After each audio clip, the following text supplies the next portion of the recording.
Hi friends, అందరికీ good morning. Friends, ఈరోజు Monday కదా, అందరూ కూడా శివాలయానికి తప్పకుండా వెళ్ళి వచ్చారా ఫ్రెండ్స్? నేనైతే శివాలయానికి వెళ్ళి వచ్చానండి. స్వామికి అభిషేకం చేసి వచ్చానండి. పాలతో కానీ, పెరుగుతో కానీ, తేనెతో కానీ ఇలా మనం అభిషేకం చేసి రావచ్చండి. పసుపు నీళ్ళతో కానీ ఇవేమీ లేకుండా స్వామికి మామూలుగా ఒక రాగి చెంబులో మంచినీళ్ళతో ఇలా నీటితో అభిషేకం చేసినా కూడా మనకు ఉండేటువంటి ప్రాబ్లమ్స్ అన్నీ తగ్గిపోతాయండి.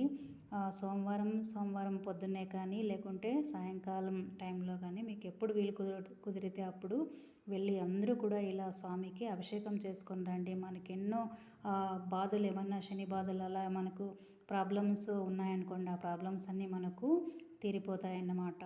నేను ఇప్పుడే వచ్చానండి. నేనైతే ఇప్పుడు బ్రేక్ఫాస్ట్గా నేను మా ఇంటిలో రాగి రొట్టె అయితే నేను ప్లాన్ చేశానండి. ఈ రాగి రొట్టెకు కావలసినటువంటి పదార్థాలు చిన్నగా ఆనియన్ ముక్కలు కట్ చేసుకున్నాను, చిల్లీ కట్ చేసుకున్న, పచ్చిమిర్చి కట్ చేసుకున్నానండి చిన్నగా. అదేవిధంగానే కొత్తిమీర కట్ చేసుకున్నాను, కొద్దిగా జీలకర్ర తీసుకున్నాను, కొద్దిగా సాల్ట్ అండి. ఈ రాగి పౌడర్ కావాల్సినటువంటిది రాగి పిండి 2 కప్స్ మన క్వాంటిటీని బట్టి వేసుకోవచ్చండి. మన ఇంట్లో ఎంతమంది ఉంటారో అట్లా. నేనైతే ఒక 3 కప్స్ అయితే రాగి పౌడర్ తీసుకున్నాను. ఓన్లీ 1 కప్ అయితే బియ్యం పిండి తీసుకున్నానండి. కొద్దిగా ఇదంతా మిశ్రమాన్ని ఇవంతా కట్ చేసి ఉంటాం కదా, ఇవంతా ఆనియన్, పచ్చిమిర్చి, కొత్తిమీర, జీలకర్ర ఇవంతా వేసి ఆ పిండిలోకి బాగా వాటర్ తీసుకొని కలిపేసానండి. కలిపి 10 మినిట్స్ పక్కన పెట్టేసి, అదేవిధంగానే ఒక పేపర్ తీసుకొని, ప్లాస్టిక్ పేపరు, దానిపైన ఆయిల్ రాసి ఈ కొద్దిగా ముద్దలాగా తీసుకొని చపాతీ మన పీట ఉంటుంది కదా, దానిపైన కవర్ వేసుకొని కొంచెం ఉండల్లాగా తీసుకొని ఇలా చేత్తో ప్రెస్ చేశానండి. అదేవిధంగానే స్టవ్ పైన ఒక పెనం పెట్టేసి ఈ రొట్టె అనేది నేను వేసానండి. అటు సైడ్ కాల్చుకొని తీసేసానండి.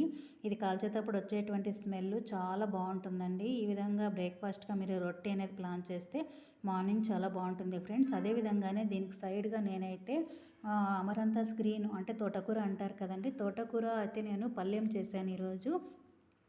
ఈ తోటకూర అనేది చిన్నగా కట్ చేసుకున్నానండి. 2 టైమ్స్ నీళ్ళల్లో కడిగి పక్కన పెట్టేసుకున్నాను. అదేవిధంగానే మనకు కందిపప్పు ఉంటుంది కదా, టూర్ దాల్, దాన్ని 1 కప్పు తీసుకొని ఒక 2 విజిల్స్ వేయించానండి. 2 విజిల్స్ వేయించేసిన తర్వాత దాంట్లో మనము అది రసం ఉంటుంది కదండి, అదంతా పక్కన పెట్టేసి కందిపప్పు అంతా ఒక సైడ్ తీసుకొని ఏం చేయాలంటే దీనికి కూడా పల్యానికి కూడా పోపు పెట్టుకోవాలి కదా, కొద్దిగా ఆనియన్ కట్ చేశానండి.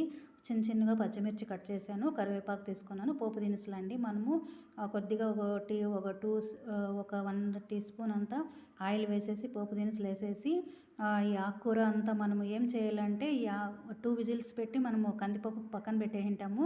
ఈ ఆకుకూర కూడా చిన్న ముక్కలుగా కట్ చేసింటాం కదా, దీన్ని కూడా మనము కొద్దిగా నీళ్ళు అనేది వేసి బాగా మరిగిస్తాం అన్నమాట.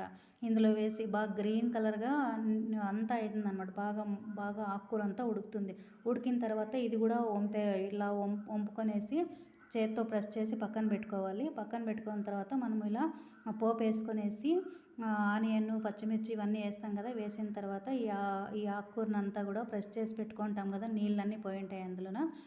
మనం పోపు వేసేసుకున్నప్పుడు ఆకుకూర వేసేసుకొని, అదేవిధంగానే కందిపప్పు సైడ్ పెట్టుకుంటాం కదా, కందిపప్పు కూడా వేసేసి ఇలా కలపాలన్నమాట. కలిపిన తర్వాత మనము మన ఇంట్లో గ్రౌండ్ నట్ పౌడర్ తయారు చేసి పెట్టుకుంటానండి. ఓన్లీ వేరుశనగ విత్తనాలు వేపి, వెల్లుల్లి, కారం పౌడరు, ఉప్పు వేసి పక్కన అది మిక్సీలో గ్రైండ్ చేసి పక్కన పెట్టుకొని ఇట్లా పల్లెం చేసినప్పుడు నేను దానిపైన ఇలా కలుపుతానన్నమాట.